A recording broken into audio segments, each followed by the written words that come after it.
2 రోజుల క్రితం గుంటూరు కారం నుంచి సెకండ్ సింగిల్ వచ్చింది. ఓ మై బేబీ అంటూ సాగే ఈ రొమాంటిక్ సాంగ్ ఓ వర్గాన్ని ఓ మేరకు ఆకట్టుకున్నా చాలా మందిని డిసప్పాయింట్ చేసేసింది.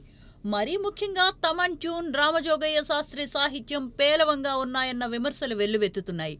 కొందరు నెటిజన్లైతే నేరుగా తమన్, రామజోగయ్య శాస్త్రిని టార్గెట్ చేసుకుంటున్నారు. తమన్ ఈ తరహా రియాక్షన్ని లైట్ తీసుకున్నా రామజోగయ్య శాస్త్రి మాత్రం సీరియస్ తీసుకున్నారు. తొలుత పాట విషయంలో తన వర్షన్ని చెప్పే ప్రయత్నం చేశారు. ప్రతివాడు మాట్లాడేవాడే, రాయి విసిరేవాడే, అభిప్రాయం చెప్పేదానికి ఒక పద్ధతుంటుంది. పాట నిడివి తప్ప నిన్నటి పాటకు ఏం తక్కువైందని, మీకన్నా ఎక్కువ ప్రేమే మాక్కూడా, అదే లేకపోతే ప్రేమించకపోతే మా పని మేం గొప్పగా చెయ్యలేం, తెలుసుకొని ఒళ్ళు దగ్గర పెట్టుకుని మాట్లాడండి అంటూ ఘాటుగా పేర్కొన్నారు రామజోగయ్య శాస్త్రి.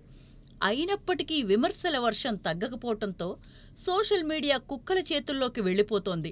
ప్రాసెస్ గురించి ఒక్క ముక్క కూడా తెలియదు జనాలకు. అది తెలిసిన వాళ్లే కమెంట్ చేయగలరు, జడ్జి చేయగలరు. దురుద్దేశంతో కావాలని పనిగట్టుకుని ద్వేషాన్ని వ్యాప్తి చేస్తున్నారు. ఇది ఎట్టి పరిస్థితుల్లోనూ మంచిది కాదు.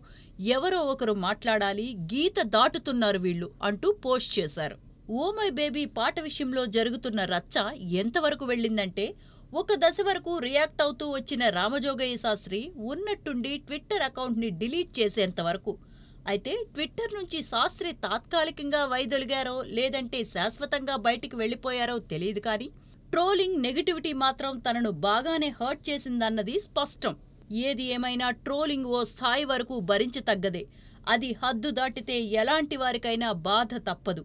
సినిమా రిలీజ్ అయ్యాక పిక్చరైజేషన్, సిచ్యువేషన్ బాగుండి పాట క్లిక్ అయితే జనాల అభిప్రాయం మారుతుందేమో చూడాలి.